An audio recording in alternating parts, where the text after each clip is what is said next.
What am I talking about? Well, what's an official act? What's a personal act? Judge Tony Barrett, was that personal? Was that private? Was that personal? Sotomayor talking about possible insurrection. We're getting hypotheticals about the military overthrowing the government. What the hell's going on? I want to read something to you about 1876. I did it about a year ago when this first popped up, this amenity issue. And it all makes sense if you stick with me. This is very, very important. We had a brutal election in 1876. It was pointed out by the University of Virginia Miller Center, Sheila Blackford, in the presidential election of 1876, Democrat Samuel Tilden ran against Republican Rutherford B. Hayes. At the end of the election day, no clear winner emerged because the outcomes in South Carolina, Florida, and Louisiana were unclear. Both parties claimed victory in those states, but Republican-controlled returning boards would determine the official electoral votes. So Republicans and Democrats rushed to those three states to watch and try and influence the counting of the vote. They spoke to the state legislature. They spoke to whomever they could. They were, doing whatever they had to do. We needed our votes. The returning boards determined which votes they count and could throw out votes if they deemed them fraudulent. The returning boards in all three states argued that fraud, intimidation, and violence in certain districts invalidated votes, so they're throwing votes out. And they threw out enough Democratic votes for Hayes to win the presidency. Sounds criminal. Sounds illegal. Sounds like election interference.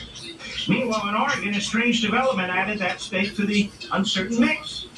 Hayes won the state, but one of the Republican electors, John W. Watts, was also postmaster. The U.S. Constitution forbids federal office holders from being elected. Watts planned to resign from his position in order to be a Republican elector, but the governor of Oregon, who was a Democrat, disqualified Watts and instead certified a Tilden elector. Oh, as we say in Yiddish, such mission. Well, electors cast their ballots in state capitals on December 6, 1876. Generally, the process went smoothly, but in four capitals, Salem, Oregon, Columbia, South Carolina, Tallahassee, Florida, and New Orleans, Louisiana, two sets of conflicting electors met and voted so that the U.S. Congress received two sets of conflicting electoral votes. Oh, take electors. Why did they do that? You know why they did it? Footnote? Because they were going to challenge the election on the floor of the House, where both chambers meet, the Senate and the House. They count the Electoral College votes. If you don't send a separate set of electors in, then the other side automatically wins. There's nothing to count. They're not fake electors. They're a second set of electors sent by the other party. Well, that must be a crime.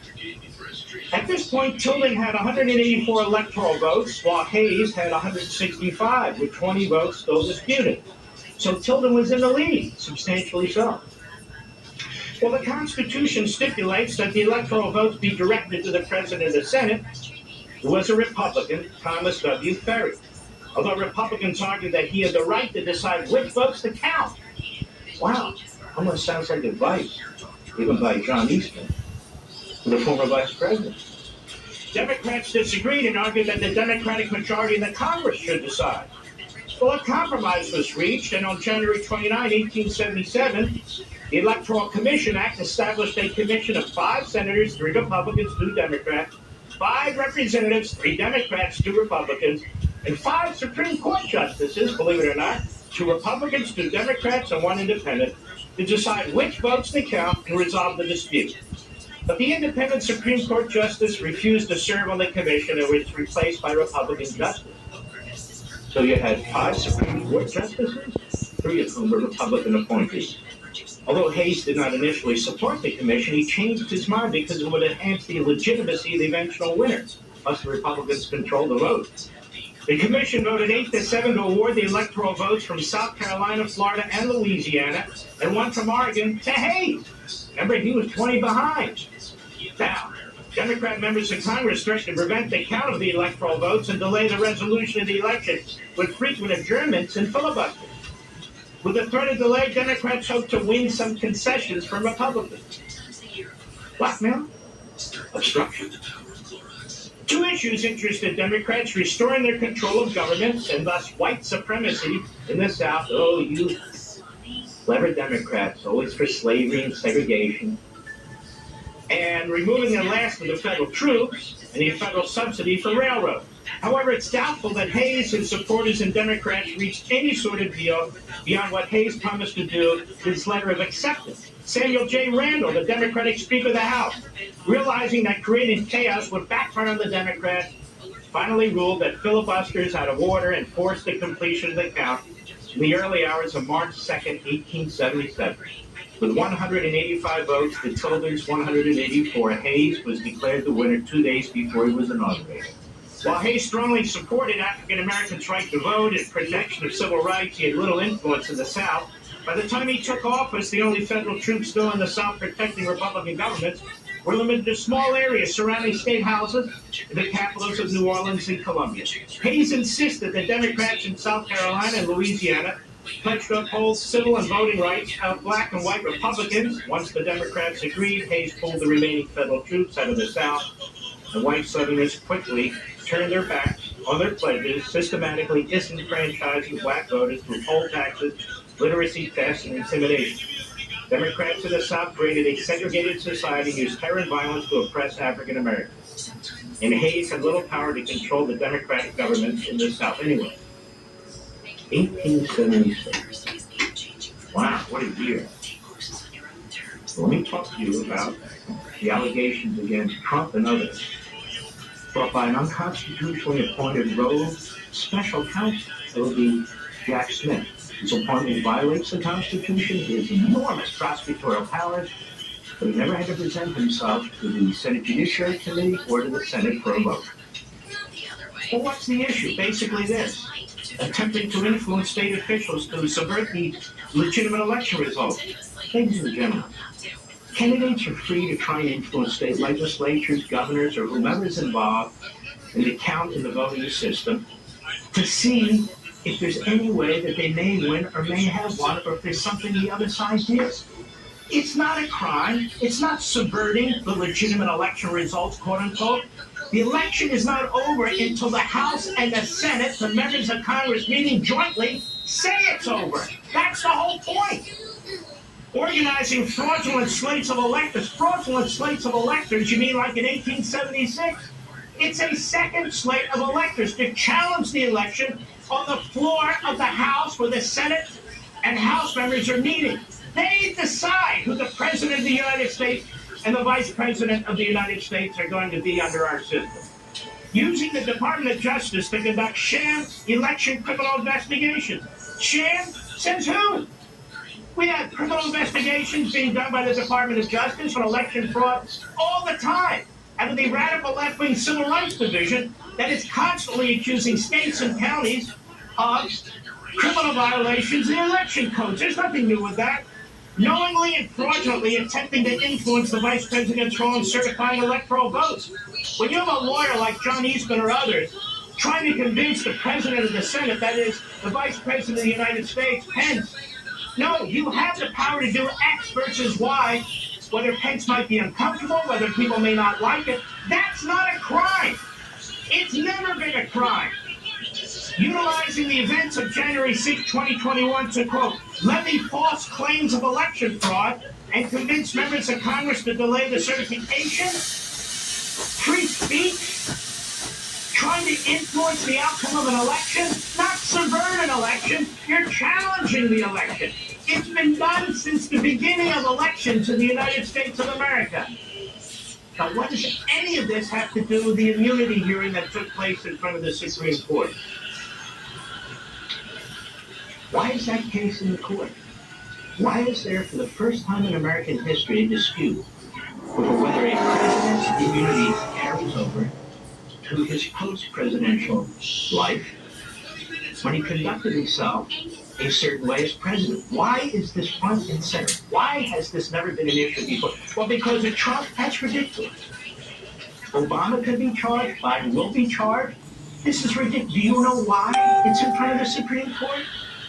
Because the Biden administration and the rogue unconstitutional prosecutor, with their deaf, dumb, and blind attorney general, they have criminalized politics. politics. They have criminalized the electoral process.